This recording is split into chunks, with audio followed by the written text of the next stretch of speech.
I am getting ready to go to my 10th Dr. Joe Dispenza event in 2 weeks from today, July 26th, 2026, 7/26/26. How cool is that?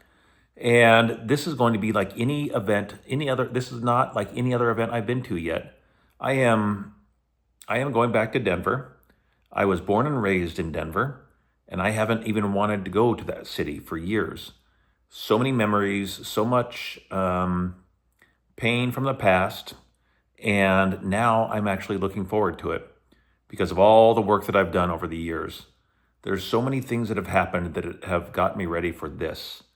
And I feel like my heart is opening in ways that I honestly could not have imagined when I went to my first event in December 2019 in Cancun. And at that time, I had been recently divorced, and I thought I was ready to get out of my wheelchair and walk. I did. I've been in a wheelchair since about 2017, this body was diagnosed with multiple sclerosis in 1998. And when I got divorced, I was walking. When I got my apartment that I'm in right now, I was walking. But the stresses of divorce are bad, horrible. And it knocked me down. I was in a wheelchair when I went to Cancun in 2019. And I literally thought I was ready to walk. That's what happens at Dr. Joe events, right? We get up and we walk. I wasn't ready. I honestly wasn't ready, and I didn't know it then, but I know now that I had so much more to open up and to crack open and to open my heart. I was so bitter and angry at that time. When I went to Cancun, we were doing a walking meditation, and I felt Jesus come over my right shoulder. And I thought, here it is. I'm going to stand up and walk. This is it. Here it is. He's here. And he said, simply, I'm here when you're ready. I thought, what do you mean when I'm ready? I'm ready. I wasn't ready. I wasn't ready. And I went to a week-long Dr. Joe event in December of 2025, and I heard from Jesus before I went this time, and he said, I'm here, you're ready. And that means, of course, everything to me. And I feel it so much more now than I even did in San Diego when I went to San Diego 7 months ago, because I am capable, worthy, I love myself enough to be able to go back home and feel good. I will be seeing people that I haven't seen in a decade or more. I will be, I'm ready. I'm ready. I'm going to see my OG programmers, I call them, my original programmers of my mom and my sister. And I've had so much I've learned from them and so much challenge from them that I just see clearly now. And I am, this is honestly one of the big reasons I am choosing to go to Denver this time is because my mom is on her way out. She's about to transition from this world. And this, I know, will be my last time that I see her. I haven't seen her for over 6 years now, but we talk on the phone a lot. And I will be able to give her a hug before she leaves. And I didn't think I'd be able to do that. I was okay with not seeing her before she left because I couldn't get myself to go to Denver. And one morning during meditation, I just woke up and I'm like, I got to go to Denver. It's time. And ever since then, it's just been a building of confidence, of safety, just the knowingness that I'm safe. Nothing that happened then will happen now. And with my mom and my sister, I have built that relationship differently. I've opened up to love. I have opened up my heart to love. And in Cancun in 2019, if you would have said, you're going to go see your sister and your mom, I'd say, don't care to. I don't want to. Don't want to be around them. Don't want to see them. If you would have said to me in 2019, you're going to be getting along with your ex-wife, I would have said, not going to happen. But we're doing it. I'm doing it. That's healing. In 2019, I thought healing was me getting out of my wheelchair and walking. I know now that healing is the emotional healing that I didn't have then. That's why I believe Jesus told me you weren't ready. I wasn't ready. I wasn't there. And I've been doing the work for these 7 years. And the tough stuff, the really hard stuff of having conversations with my mom, having conversations with my sister, with my ex-wife, that I honestly didn't think I was capable of then.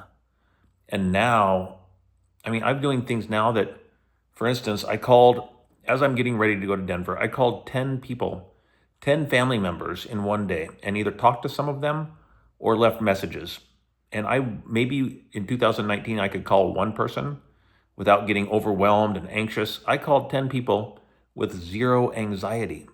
I have no anxiety to go to Denver right now. That is the healing. That is healing. Believing, behaving, becoming. Huge for me, huge. I believe in this work. I believe in my body. I believe in this. The behaving has been showing up for me, showing and speaking my truth.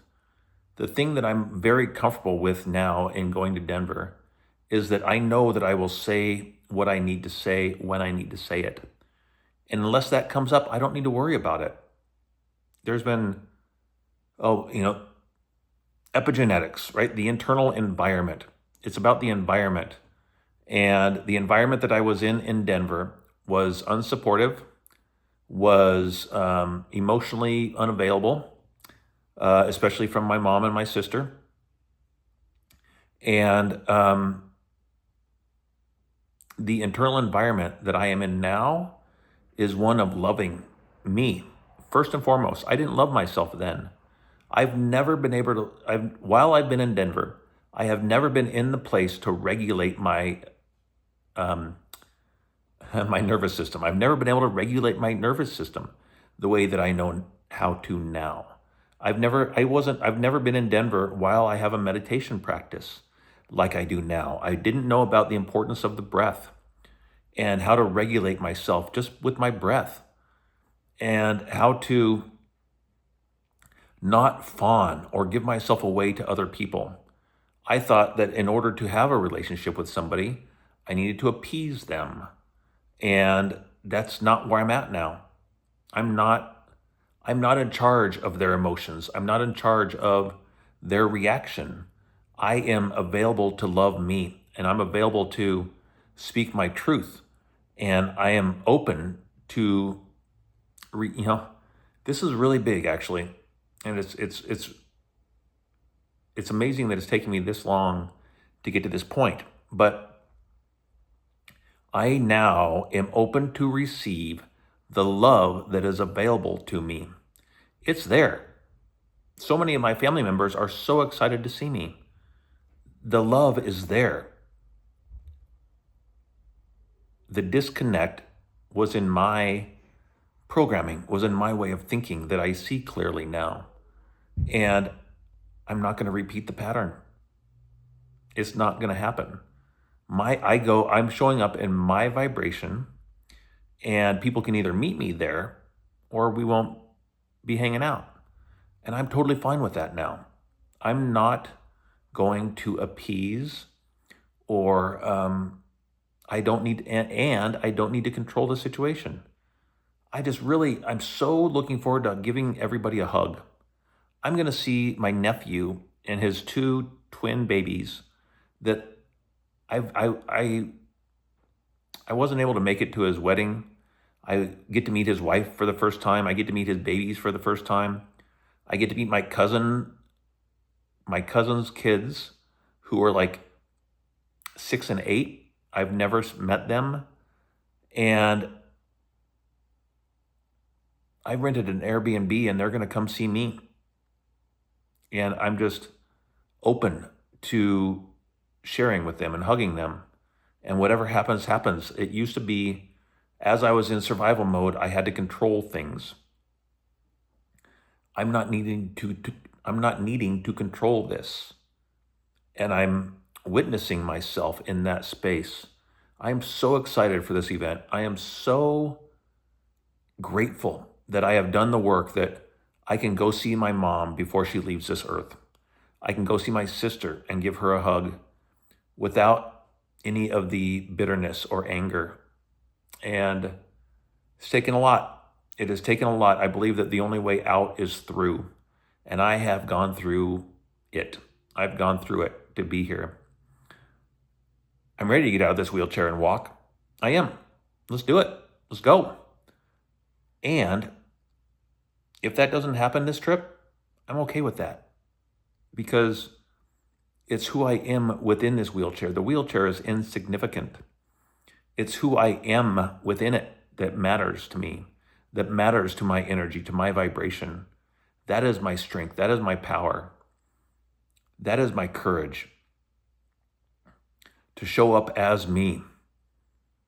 You know, I can move my left hand right now. I can't lift my right hand up. I can't move my legs right now. What's it going to be like after this AFU? I am open to all the things possible. Right as I said that, I looked up at the time. The clock on my video said 11:11.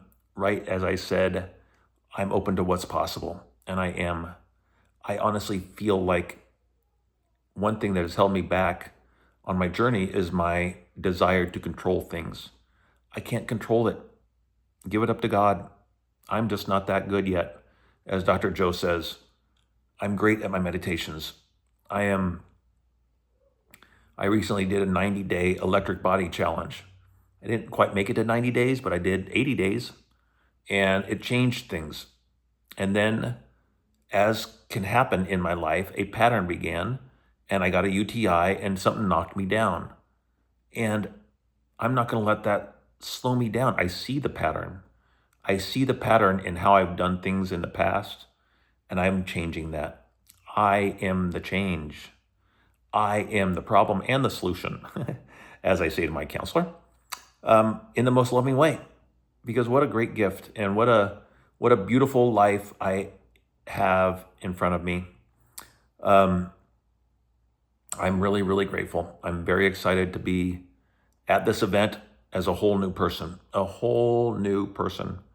And I honestly, I can envision it. You know what? I can envision what I'm going to be like at the event. And I'm ready to feel it. I'm ready to feel it. It's the feeling. The feeling is the healing. It's the feeling of being around my family and speaking the truth and being me. I mean, I've been me, but I've always needed beer to cope. I've always needed something to cope. I'm sober now, and I don't need to cope. I get to be me. I'm excited.